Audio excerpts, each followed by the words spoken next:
I am Dr. Reza Mia, and some of you might know me as the Dr. Reza Mia from aesthetic medicine, but I'm also the founder and chairman of Pegasus Universal Aerospace.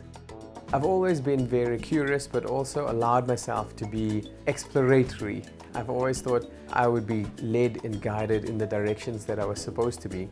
So often, at the risk of possibly seeming like I'm wasting time, I would explore things and read books on various topics.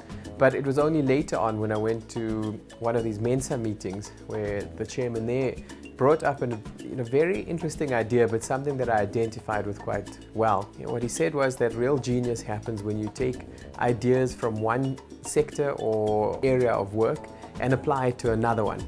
And so for me, I really thought that bringing those expertise together in a way that people may not have thought about before. I've always loved airplanes since the time I was a young child. They look like they're alive. They breathe and they move and they speak to you. And so aviation was somewhat of a natural choice. South Africans have made an impact around the world, and they are known around the world for their innovative nature and their ability to see things from a different point of view and to problem solve in a way that other people may not have thought about before. We were previously invited to eBase in Geneva, which is the business jet aviation conference, and we were actually given a free stand to display our project and create some excitement for them. I like that this international recognition happens. There was something called the Abbots Aerospace Aviation Review. And what they did was they looked at the various eVTOL projects and vertical takeoff ideas around the world, and they strategized, they basically put them onto a spectrum.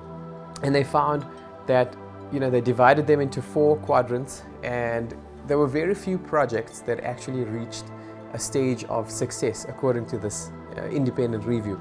And we were quite happy because we were number 6 out of about 200 projects. And on the business jet side of it, we were the first out of the 3, which is very exciting because most of those projects were backed by other governments and huge corporations. So taking everything into account, we were found to be most likely to succeed in those regions.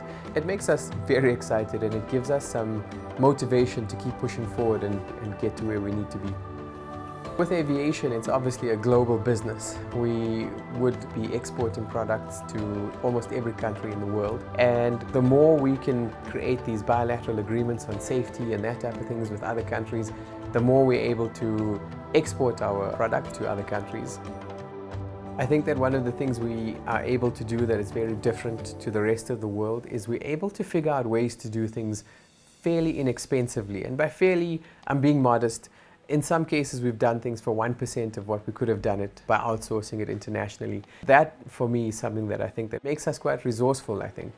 One of the things I looked at when we were doing a feasibility on this project was what it could do to a country that built the airplanes and exported them to the world. And if you look at something called the GDP multiplier effect, you see a positive impact of something like $890 billion over 20 years, which is something that is obviously desirable for a country. But at the same time, it comes with a lot of upliftment for the communities surrounding the project. We would create 7,000 to 11,000 jobs. That's direct, indirect, and induced. And it's almost across the board. So it's skilled, semi-skilled, and unskilled. In order to fill all those roles, we have to be involved in educating, in teaching, and training. And so it is something that, for us, brings everybody with us as we go up. I think that if we're able to combine international resources with our local infrastructure and foundations, we'll be able to take our project forward in a much more impactful way, which will benefit us and the world. I think the opportunities exist to harness the available expertise that exists as well as the infrastructure that we have found. I think if we can combine things like international funding with this local foundation, we'll be able to take this project forward in a much faster way. I think the world will be quite surprised at what they see coming out of South Africa in the next few years. I think that they're not watching us, they're focusing on other bigger nations, but as usual, we will surprise them in a positive way.